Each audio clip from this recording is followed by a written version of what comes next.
imię Mariusz i takiej świadomej telepatii doświadczam już od 20 lat. Warsztaty telepatii duchowej prowadzę od 2005 roku i chcę dzisiaj Wam dać poczuć ten klimat i to, co może w Wasze życie wnieść telepatia, taka bardzo świadoma, nie tylko intuicja, bo to jest różnica od intuicji do świadomej telepatii miłości.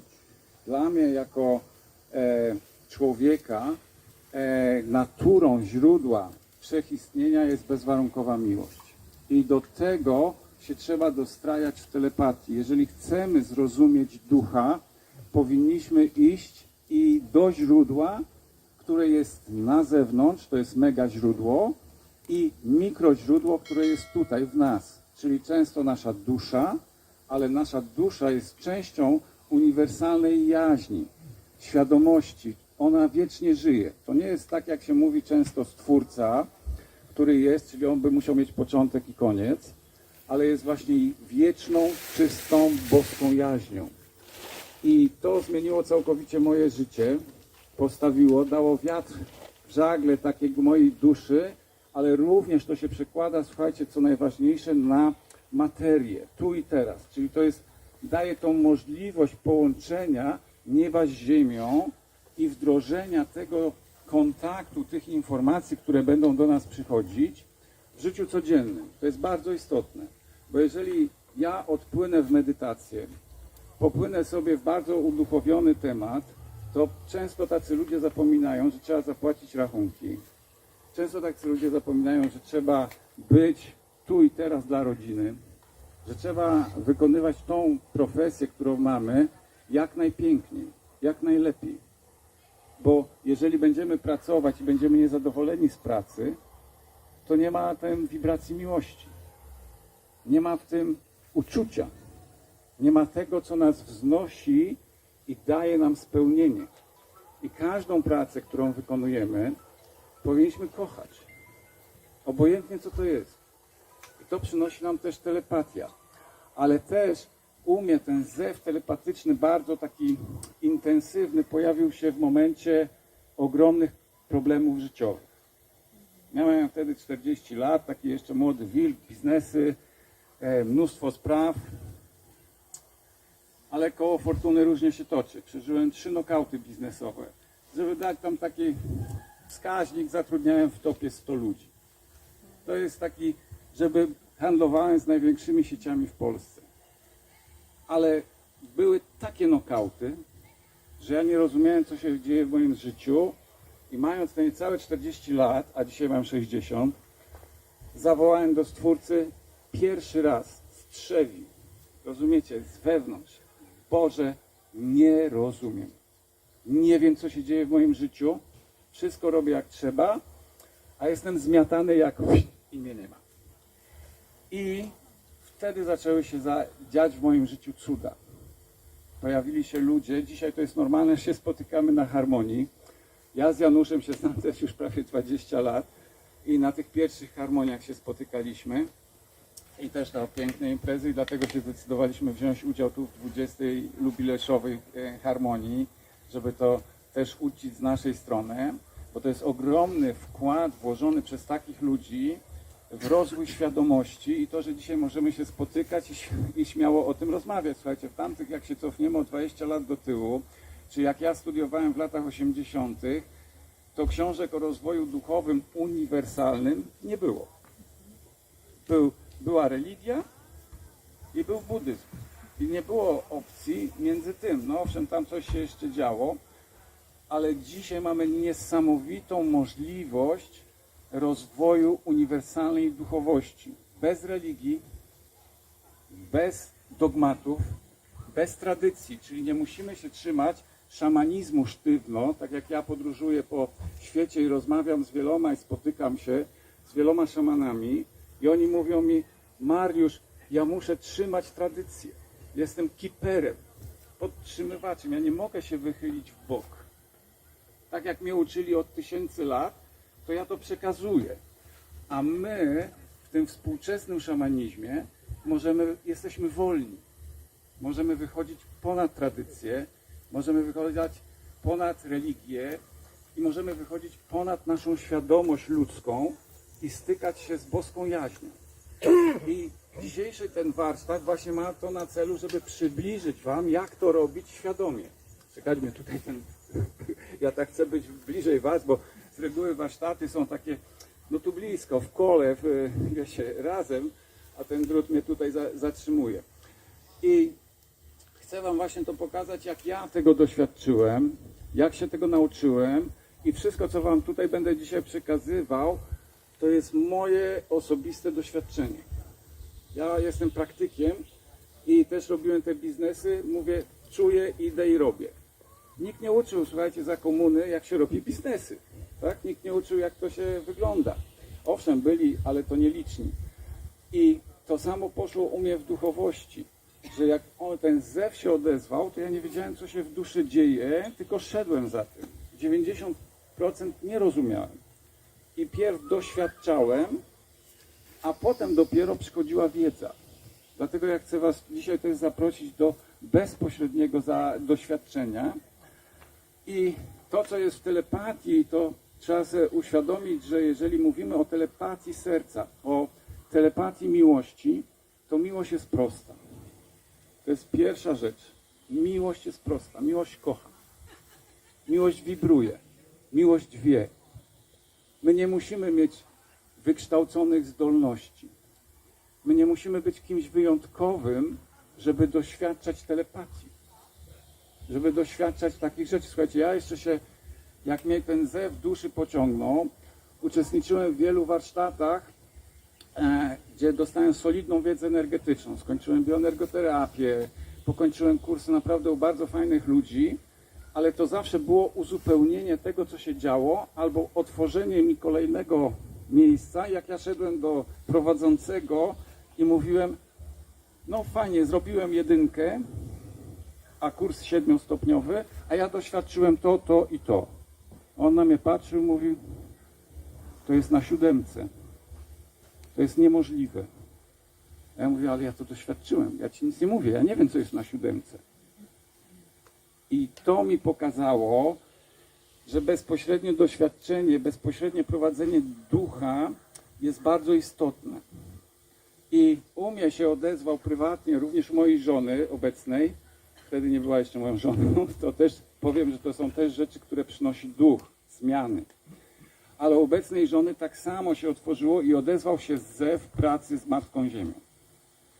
I my pracujemy od 20 lat, praktycznie 80% naszej energii poświęcamy na jeżdżenie po świecie, robienie medytacji i prac energetycznych, żeby ta transformacja pierw zaistniała w duchu, w energii i żeby się zmaterializowała.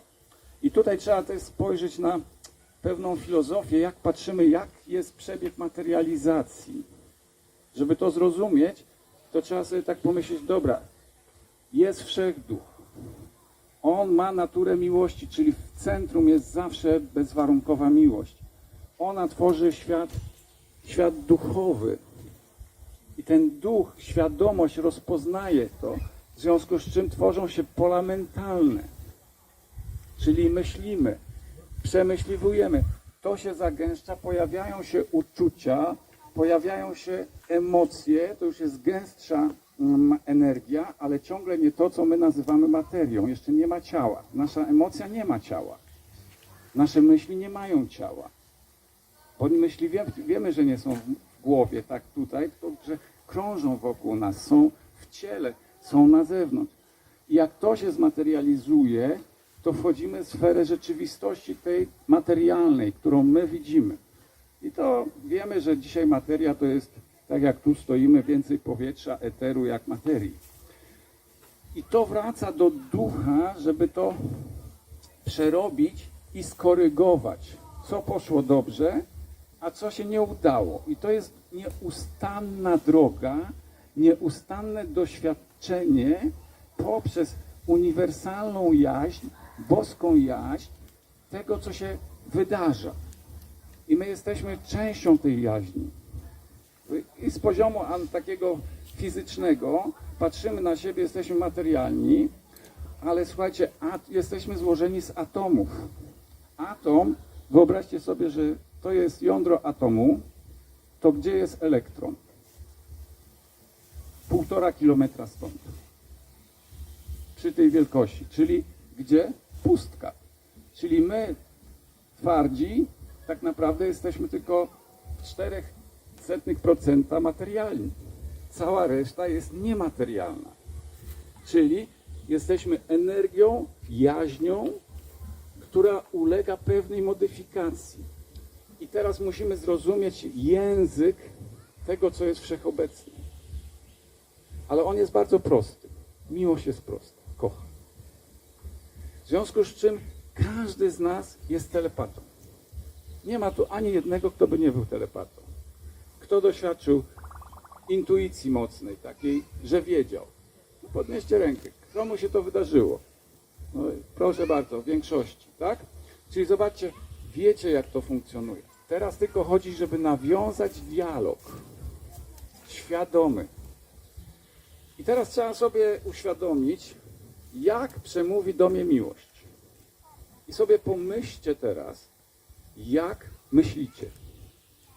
Załóżmy, mamy początek wakacji i pomyślcie, co będziecie robić w sierpniu. I teraz zacznijcie o tym myśleć. W sierpniu pojadę do babci, wyjadę do Turcji, oj, będę pracował, tak? I czy myślicie myślami, czy wiecie, że będziecie to robić, czy czujecie, że to będziecie robić, czy jednak idziecie w takie czuciowidzenie, a może widzicie obrazy? Kto widzi obrazy? Zobaczcie, niedużo osób widzi obrazy. Kto czuje, co będzie? No, tu 2 razy już i widzi, i czuje, super. Czyli mamy ten. Kto słyszy, kto myśli strumieniami myślowymi? Kto wie? Widzicie? Mówimy jedno słowo. Myślę. A zobaczcie, jaka jest odpowiedź. Widzę, słyszę, czuję, wiem i miks. Jeżeli kogoś kochamy, to nie będzie do mnie mówił niezrozumiałym językiem. Nie użyje do mnie, moja matka, ojciec, nie użyje do mnie, nie będzie gadać do mnie po chińsku. Rozumiecie to? Takie bardzo proste. Idziemy w prostotę. Czyli jeżeli ma do mnie jaźń, wszechjaźń przemówić, moja dusza, to przemówi w języku takim, jakim ja rozmawiam, żyję, odczuwam. I to jest podstawa telepatii. Wiedzieć, jaki ja mam kanał, sposób kształtowania swoich myśli. To, co nazywamy myślami. Bo jeżeli ktoś ma tylko obrazy, to często za tym obrazem przychodzi zrozumienie.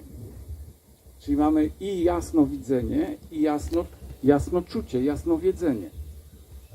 I trzeba zdać sobie sprawę, że my jako osoby, które mamy swoje zmysły, dla mnie w większości jest rozwój duchowy powiązany z tym, że poszerzają mi się moje zmysły. Więcej słyszę, więcej widzę, więcej wiem, więcej smakuję, więcej wącham. Nie wiem, czy wiecie, ale energia może pachnieć. Energia może do mnie przyjść, duch może przyjść i objawić się w postaci zapachu. Czyli pojawi mi się zapach róży, fiołek, tak? A jak przyjdą niskie energie, może być zapach gnoju. I wejdziemy i naraz wiem, że nie jestem w dobrych wibracjach, tak? Jak my idziemy, gdzieś jedziemy, to my wyczuwamy wibracje. I to jest też część rozwoju duchowego, ale nie możemy się tylko skupić na energii. Bo energia ma plus i minus. Tam, gdzie jest energia, jest świat dualny. Gdzie jest miłość bezwarunkowa, nie ma świata dualnego. Jest miłość. I to jest po prostu coś, co nas wypełnia. Każdy z nas, tutaj większość, co siedzi, pewnie jest rodzicami. Każdy z nas trzymał dziecko na ręku i kochał go bezwarunkowo. Znacie to uczucie. Dzieci znają to uczucie, że rodzic wziął, przymknął i wiedział, że kocha. Nic nie trzeba wyrażać. Nie trzeba nic mówić, to się wie. jest się w tym.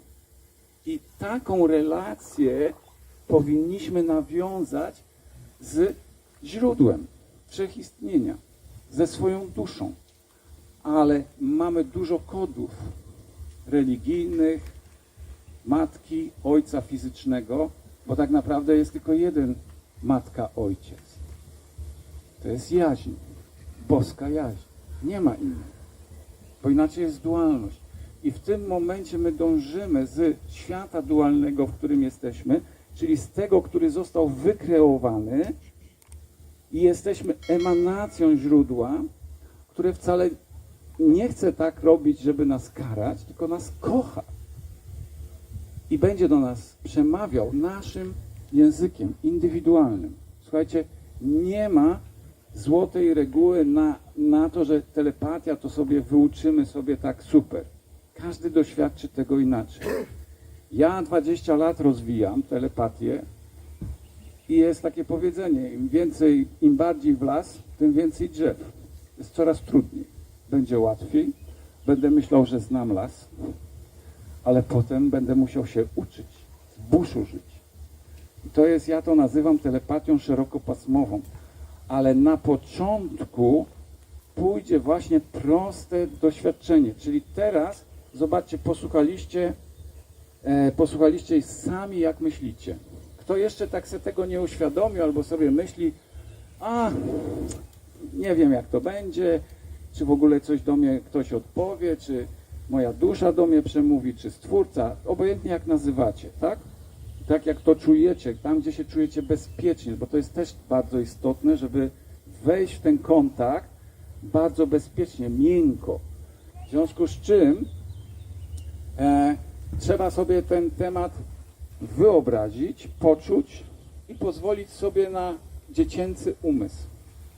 Jeżeli ktoś z was jeszcze nie praktykował telepatii świadomie, nie praktykował, nie szukał wewnętrznej odpowiedzi bardzo głęboko, czyli tak potrafił posłuchać, bo słuchajcie, my do Stwórcy to już wiele razy mówiliśmy, ale kto tak powie z was, z głębi serca, chciałem usłyszeć odpowiedź.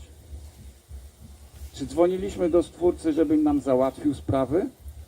Czy dzwoniliśmy do Stwórcy, cześć tato, co u ciebie słychać? Daliście takie pytanie kiedyś? Do Stwórcy?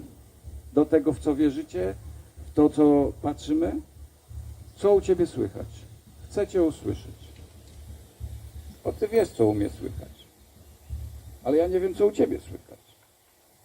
I to jest tutaj niesamowita rzecz, tak? Że trzeba wiedzieć w telepatii, skąd chcę czerpać inspirację. Zacząłem tu mówić o energii, plus, minus. I wiele ludzi jest tak skrzywdzonych przez religię, przez Boga, że na słowo Bóg się trzęsą. Odrzucają boskość. Ale światło? Tak. Energia? Tak. Ale energia nie równa się absolut. Nie równa się najwyższa inteligencja. Nie równa się źródło. Bo źródło to miłość. Bezwarunkowa. Tak ja postrzegam świat, tak to rozumiem i tą energię wam przenoszę. Tak? Takie są moje doświadczenia. I jeżeli mam już tam tą dualność, to w pewnym momencie może przyjść do mnie taka sytuacja, że no fajnie, ja tu pracuję z wysokimi energiami, ale słuchajcie, na najwyższym poziomie jest plus minus. I trzeba ciągle pilnować, czy to jest miłość, czy tak się wyraża miłość. To jest bardzo istotne, bo ja dobrze wiem, jak się weryfikuje przekazy duchowe, które przychodzą do nas, do życia tutaj codziennego, że wiele ludzi się cieszy tylko z samego faktu, że dostaje przekazy, a potem się okazuje, że one nie działają, są prowadzące na manowce, prowadzą do wielu różnych ciężkich doświadczeń. I to jest tutaj bardzo proste, bo mówimy o języku miłości. Język miłości nie wywyższa. Nie mówi komuś, jesteś jedyny, który otrzymuje przekazy od Archanioła Michała. Nie jesteś jedyny, który otrzymuje przekazy od Chroma. To jest ego. Wyjątkowość to jest ego. Język niskowibracyjny. Język miłości jest: kocham wszystkie moje dzieci. Wielbię wszystkie moje dzieci. Czujecie tą różnicę? Wszędzie, gdzie będzie wyjście, że jestem lepszy, starszą duszą, tam jest ego. Możesz być starszą duszą, ale musisz przynieść miłość, nie wyższość. Tak? I to jest ta rzecz. I de facto ja prowadzę, słuchajcie, te warsztaty telepatii. Do tej pory robię zawsze 1 stopień. A reszta to jest praca własna. Później pracujemy w grupach, działamy, robimy. Czyli tak, już wiemy o języku. Teraz skąd inspiracja? Od światła czy od źródła? To sobie musicie odpowiedzieć. Jeżeli dzisiaj czujecie się bezpieczniej z energią, to dajcie intencję z energią miłości. Jeżeli się czujecie bezpiecznie w tematach takich typu czyste światło, niech jest czyste światło. Bo czyste światło już niesie ten aspekt praktycznie bez podziału, tak? I stąd chcę czerpać inspirację. Ja mówię, patrzę w górę, ale tutaj też jest. Czyli pamiętajcie, może przyjść do mnie z wewnątrz, wypłynąć ze mnie, ale może przekaz przyjść z zewnątrz. I żeby to rozróżniać, trzeba się otworzyć na doświadczenia energetyczne. Czyli czuć energię. Jak sobie pomyślicie teraz znowu o czymś, to spróbujcie poczuć, jak to u was jest energetycznie. Czy to jest na zewnątrz? Czy to jest wewnątrz? Czy to jest bardziej tutaj? Czy jednak te myśli są z tyłu głowy? Te obrazy są z przodu, przede mną? Czy są w głowie? Czy jeżeli coś słyszę teraz, myślę o tym, nastawiam się, jak to przyszło? I to trzeba zacząć obserwować. Uczyć się energetyki, czyli tego, czego nie widzimy gołymi oczyma, ale na pewnym poziomie są osoby jasnowidzące, widzą czakry, widzą aurę, widzą inne byty. Słuchajcie, ja mam dar taki spontaniczny, czyli czasami pyk i naraz widzę. I za chwilę pyk i nie widzę. Bo jestem bardziej, słuchajcie, słyszący, czujący i wiedzący niż widzący. Moja żona jest widząca. Ona więcej widzi, tak? I ja dostaję różnego rodzaju miksty, ale przeżyłem wszystkie stany. Duch nam przyniesie w rozwoju doświadczenia personalne, bardzo głębokie. Raz w życiu coś przeżyjemy, bardzo głębokiego, i wtedy będę wiedział, o, to nie jest bajka, to jest prawdziwe. I to wystarcza wielokrotnie, żeby rozumieć, że energia jest, funkcjonuje, przepływa przez moje ciało, ale ma również ciało zewnętrzne, wyższe ciała, tak? I te ciała, które są w tych niższych ciałach, jak to się nazywa, w tych ciałach emocjonalnych, astralnych, ale są ciała przyczynowe, duchowe. Te ciała duchowe mogą wejść i się tutaj osadzić w nas. Bardzo głęboko. To są te stany, które opisują w Indiach czy w innych, że wchodzi i mam te ciało w sobie, 7 boskich ciał. Także to są wszystko te rzeczy, czyli chcę czerpać inspirację i ja was zachęcam, zawsze dodajcie od miłości. Bo jeżeli będzie z kimś rozmawiał i on powie, że jest ze światła, to on zawsze będzie mówił prawdę, bo we wszystkim jest światło.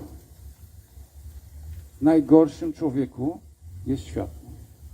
W najgorszym bycie niskowibracyjnym jest światło. Ale jak się zapytam, czy służysz miłości?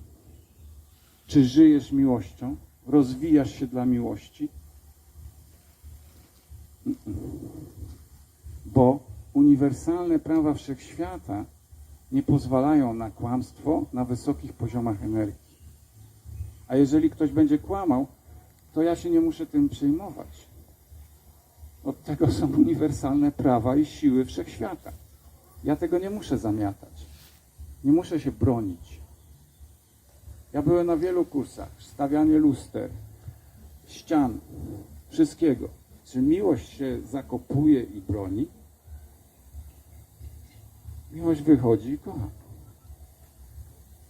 Owszem, może przeżywać lęki i inne rzeczy, bo jesteśmy w tym wymiarze. Ale w podkładzie jest ta nasza moc duszy, czystej, duchowej jaźni. I ona ma się zacząć promieniować. Również biorąc przekazy telepatyczne, trzeba sobie zadać pytanie, jaka jest moja intencja? Po co biorę przekaz? Jeżeli chcę coś wiedzieć, chcę coś osiągnąć, to taka jest moja intencja. Jeżeli ja dzwonię do źródła i moją intencją jest załatwić jakąś sprawę, no to taka jest moja intencja. Ale żeby się nauczyć rozmawiać, najlepiej rozmawiać, pierwsze zapytać, co u Ciebie słychać. Słucham Ciebie. I to jest po inspiracji, intencji, słuchanie jest jedną z najważniejszych zasad telepatii. Nauczyć się słuchać bez myśli. Po prostu jak dziecko, tabula rasa. I jestem w stanie, gdzie nie mamy myśli. Wiemy sami, jak siadamy do medytacji, a tu nam umysł, obraz, czuje, tam zaboli. Tu jest sprawa. Umysł się stanie kreatywny i będzie mi podsuwał dziesiątki fajnych pomysłów. Ja jestem bardzo kreatywny wiele razy w medytacjach. Tak, siadam, ale ja wiem, że to mój umysł bierze i chce zawładnąć duchem, chce zawładnąć moim sercem. I tego się trzeba nauczyć, że zaczynam słuchać. Moja matka, ojciec mi pomoże. Bo ja jestem, jak zaczynam telepatię, to jestem jak noworodek. I taki sobie wyobraźcie stosunek, że jestem jak noworodka. Co robimy z noworodkiem? Przewijamy, karmimy, myjemy, tak? I dopiero jak zacznie wzrastać, to pozwolimy, niech stanie z boku, za 2 latka niech se chodzi, ale go mam w zakresie wzroku, tak? Tu mam swoje dziecko, tak? Za jakiś czas to dziecko odchodzi i za jakiś czas to dziecko jest daleko, jest dorosłe i może do mnie już tylko już żyje swoim życiem. Ale ja i moja rola, mój tam gen jest w tym dziecku. Czyli w nas jest ten boski gen.